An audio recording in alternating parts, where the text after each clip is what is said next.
मित्रांनो नमस्कार. कायदेशीर माहिती देणारा माझ्या यूट्यूब चॅनलमध्ये तुमचं स्वागत आहे. आजचा विषय कोरम, म्हणजे सभेचा कोरम काय आहे, या संदर्भात नियमावली काय आहे का, या संदर्भात आपण आज चर्चा करू. पहिली गोष्ट म्हणजे सभेतला कोरम म्हणजे कुठची सभा चालू होण्याकरता आवश्यक असलेल्या सभासदांची किंवा सदस्यांची किमान संख्या. म्हणजे जेव्हा कोरम आपण कोरम पूर्ण झालाय का, तर माझ्या या सभेमध्ये आवश्यक ती संख्या त्यापेक्षा जास्त संख्येने सदस्य आहेत का. समजा 11चा कोरम आहे तर 11 तरी किमान सदस्य आलेत का, हे महत्वाचं ठरतं. आता सहसा कुठच्याही संस्थेमध्ये जर गेलात तर त्यांचे जे नियम आणि अटी असतात, घटना असते, त्या घटनेमध्ये कोरम दिलेला असतो. प्रत्येक सभेला काय कोरम आहे तो दिलेला असतो. काही ठिकाणी एजीएम करता, हे वार्षिक सर्वसाधारण सभे करता 30 ही संख्या असते, 25 ही संख्या असते, आणि 25 ही संख्या झाली की ती एजीएम चालू करायला त्यांना परवानगी असते. म्हणजे तिथे पर्सेंटेज नाही, एक संख्या नाही किती.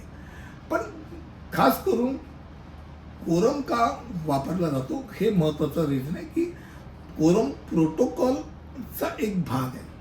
तुम्ही ज्या वेळेला मीटिंग जाहीर करता, त्या मीटिंग जाहीर करताना त्यामध्ये सभेच्या कोरमाबद्दलचं वाक्य असणं गरजेचं आहे की सभेचं कोरम कितीचं असेल आणि ते नाही झालं तर काय होईल हे त्यामध्ये अधोरेखित करणं महत्त्वाचं असतं. रॉबर्ट नियमानुसार कोरमच्या संदर्भात त्यांनी काही नियम सांगितले होते, मात्र रॉबर्ट रूल हे बऱ्याच अंशी वेगळ्या गोष्टींकरता केलेले होते.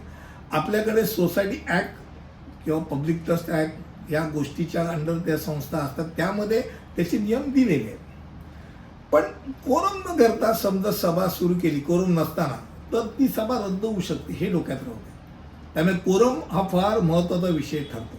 आता वार्षिक सर्वसाधारण सभेमध्ये उदाहरणार्थ जर स्पेशल एजीएम काही कारणानिमित्त खासरित्या कोणीतरी त्याला म्हणतो डिमांड केली, त्यावेळेला कोरम आवश्यक असतो. कोरम नाही झाला तर ती सभा रद्द ठरते किंवा ती पुढे ढकलली जाते, त्या दिवशी नाही होणार. मात्र सर्वसामान्यरित्या जर वार्षिक सर्वसाधारण सभा असेल किंवा कार्यकारी मंडळाची मीटिंग असेल तर कोरम नसेल तर काही ठिकाणी घटनेत 15 मिनिटं किंवा 30 मिनिटानंतर ती सभा आहे त्या सभासदांबरोबर कोरम आहे असं धरून ती चालवली जाऊ शकते, त्या सुरू केली जाते. त्यामुळे कोरमच्या बाबतीत एक निश्चित असं धोरण असतं. प्रत्येक संस्थेमध्ये ते धोरण असतं. नुसतं संस्थेत नाही तर वेगवेगळ्या ठिकाणच्या करता कोरम हा प्रकार असतो. भले ती ॲन्युअल जनरल बॉडी मीटिंग असतो, कमिटी मीटिंग असतो, बोर्ड मीटिंग असतो, कुठच्या कंपनीची बोर्ड मीटिंग, प्रत्येकाच्या करता काही विशिष्ट कोरम हा ठेवलेला असतो.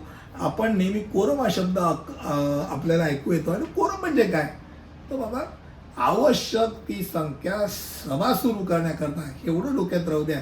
आजचा विषय इथेच थांबतो. पुढे असाच काहीतरी नवीन विषयांवरती येऊन तुमच्याशी गप्पा मारेल. तिथपर्यंत धन्यवाद.